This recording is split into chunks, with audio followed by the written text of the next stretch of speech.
একজন লিখেছেন দেশে ধর্ষণের ফাঁসি আদেশ হয়েছে, এই ব্যাপারে আপনি কিছু বলেন? নো, ফাঁসি হলো সবচেয়ে কম সাজা। এই কথা আমি বলেছি, অনেক আগেও বলেছি। আমি মৃত্যুদণ্ডের বিরোধিতা করি। শুধু রাজাকারদের মৃত্যুদণ্ড চেয়েছিলাম, যোদ্ধাপরাধীদের, কারণ তারা এত অপরাধ করেছে, এত বড় অপরাধ, তার শাস্তি মৃত্যুদণ্ড, তাও ফাঁসি বলিনি। মৃত্যুদণ্ড কি ফাঁসি দিলে কি কি শান্তি, গলায় একটা দড়ি দিয়ে দিল, 2 মিনিটে জীবন শেষ। সে ট্যারি পেল না, কোনো সাজাই ভোগ করলো না, সে চির শান্তিতে ঘুমিয়ে গেল। অনেক আরামের মৃত্যু। অনেকে মৃত্যু আত্মহত্যা করতে চায়, কিন্তু মানসিক ভাবে তৈরি হইতে পারে না। কথা বোঝেন নাই? আমি জীবনে 2 বার আত্মহত্যা করার অ্যাটেম্প নিয়েছিলাম, আমার বড় বউর সাথে রাগ করে। হ্যাঁ, সত্য কথা, কিন্তু পারিনি। চেষ্টা করছিলাম, মরিনি। আচ্ছা যাক, যেটা বললাম, ফাঁসি দিয়ে মারলে খুব সহজ, ইজি মৃত্যু।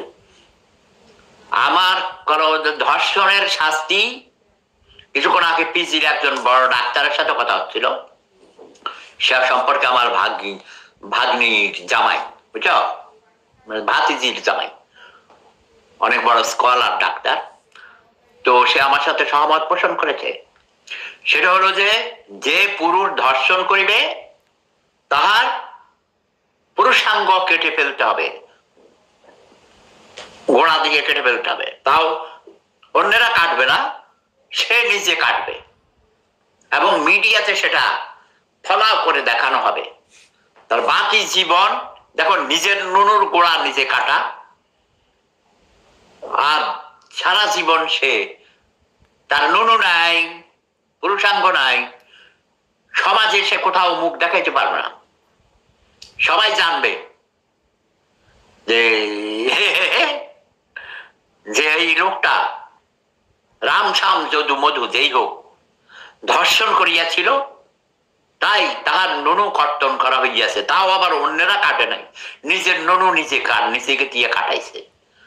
তাকে বলবে নুনু কাট, না কাটলে তোকে, তখন যাকে টর্চারিং করা হবে, তখন সে কাটতে বাধ্য হবে। কেসি হাতে দেওয়া হবে, বলবে কাট, অথবা ব্লেড দেওয়া হবে, বলবে নিজেরটা নিজে কেটে ফেল।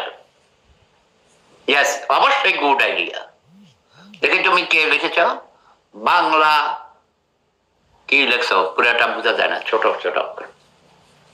আরে বুড়া হইয়া গেছি, কানে শুনি না, কানে কম শুনি, চোখে কম দেখি, ডালগা দাঁত লাগাই বিরক্তি লাগাই।